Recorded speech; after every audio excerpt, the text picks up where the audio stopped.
Journaling എന്നും പറഞ്ഞു book വാങ്ങിക്കൊണ്ട് വെച്ചിട്ട് മാത്രം കാര്യമില്ലല്ലോ, നമ്മളിത് ചെയ്തും കൂടെ തുടങ്ങണ്ടേ. അപ്പം ഇന്ന് നമുക്ക് സെപ്റ്റംബർ മന്തിൻ്റെ ജേർണലിംഗ് ചെയ്തു തുടങ്ങാമെന്നാണ് കേട്ടോ ഞാൻ വിചാരിക്കുന്നത്.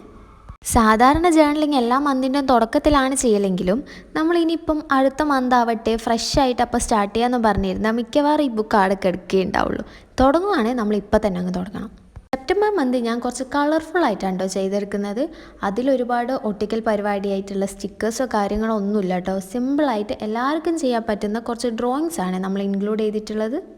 ഞാൻ മുമ്പ് പറഞ്ഞ പോലെ തന്നെ എനിക്ക് ഫ്ലവേഴ്സ് എന്ന് പറഞ്ഞാൽ ഭയങ്കര ഇഷ്ടമാണ്. അപ്പം ഞാൻ എന്ത് സ്റ്റാർട്ട് ചെയ്യുമ്പം അതിലേതെങ്കിലുമൊക്കെ ഒരു ഫ്ലവറിൻ്റെ എലമെൻറ്റ് വരാറുണ്ട്. അതിപ്പം ഞാൻ അറിഞ്ഞുകൊണ്ട് വരുത്തുന്നൊന്നുമല്ല കേട്ടോ, അറിയാതെയും വരും. ഞാൻ എന്ത് വിചാരിച്ചാലും ലാസ്റ്റ് അത് ഫ്ലവേഴ്സിലേക്ക് എത്താറാണ് പതിവ്. അപ്പോൾ അതുതന്നെ ഇവിടെ സംഭവിച്ചത്. നമ്മൾ സെപ്റ്റംബർ സ്റ്റാർട്ട് ചെയ്തിട്ടുള്ളത് ഒരു ഫ്ലവർ തീമിലാണ് കേട്ടോ. വീഡിയോൻ്റെ ബാക്ക്ഗ്രൗണ്ടിൽ ചെറുതായിട്ടൊരു കോയിൻ്റെ നോയ്സ് കേൾക്കാം കേട്ടോ. അത് നിങ്ങൾ മൈൻഡ് ചെയ്യാണ്ടിട്ടേക്കാണ്. വേറെ ഒന്നല്ല, എൻ്റെ അങ്ങട്ടിയിൽ ഒരു കോയിയുണ്ട്. ഇതാണെങ്കിൽ ഞാൻ എപ്പോൾ വോയിസ് ഓവർ കൊടുക്കുന്നു അന്നേരം ഈ നേട് നിന്നില്ലാത്ത കൂക്കലായിരിക്കും.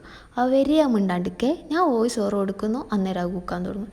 ഇതെന്നെ ഇപ്പം ഞാൻ എത്രാമത്തെ ടേക്കാന്ന് എനിക്ക് തന്നെ അറിഞ്ഞൂടാ.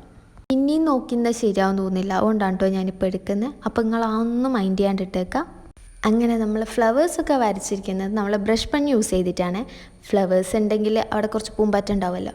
അപ്പോൾ അങ്ങനെ നമ്മൾ സെപ്റ്റംബർ കലണ്ടറിനെ ചുറ്റായിട്ട് 2-3 പൂമ്പാറ്റകളൊക്കെ ഒന്ന് വരച്ചെടുക്കുന്നുണ്ട്.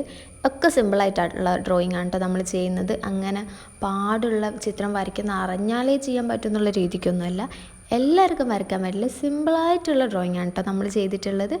ഇനി എല്ലാം ഒന്ന് ഹൈലൈറ്റ് ചെയ്യാൻ വേണ്ടിയിട്ട് ഞാൻ ബ്ലാക്ക് കളറോട് ഔട്ട്ലൈൻ ചെയ്ത് കൊടുത്തിട്ടുണ്ട് കേട്ടോ. എനിക്ക് ഏറ്റവും ഇഷ്ടപ്പെട്ട പാർട്ടാണ് കേട്ടോ ഇത്. അത് നമ്മൾ ചെയ്യുമ്പോൾ അധികം പെർഫെക്ഷനൊന്നും വേണ്ട, ചുമ്മാ റഫായിട്ട് ഇങ്ങനെ വരയ്ക്കുമ്പോൾ അതിൻ്റെ ഒരു ഭംഗി കിട്ടുക. അപ്പോൾ ഒരു കോട്ടും കൂടെ എഴുതി കൊടുത്തിട്ട് ഞാൻ ഇതൊന്ന് ഫിനിഷ് ചെയ്തെടുക്കുന്നുണ്ട്. അപ്പോൾ നിങ്ങൾക്ക് ഇതുപോലെ സിമ്പിളായിട്ടുള്ള ജേർണലിംഗ് ആണ് ഇഷ്ടമെങ്കിൽ ട്രൈ ചെയ്ത് നോക്കാൻ മറക്കണ്ട കേട്ടോ. അപ്പോൾ ഇനിയും കാണണമെങ്കിൽ അതൊന്ന് കമൻറ്റ് ചെയ്ത് അറിയിക്കുക. നമുക്ക് ഇനി ഇതുപോലത്തെ സിമ്പിളായിട്ടുള്ള ജേർണലിംഗ് ഒക്കെ ചെയ്യാവേ. വീഡിയോ ഇഷ്ടപ്പെട്ടാൽ ലൈക്ക് ചെയ്യുക, സബ്സ്ക്രൈബ് ചെയ്ത് സപ്പോർട്ട് ചെയ്യാൻ മറക്കല്ലേ.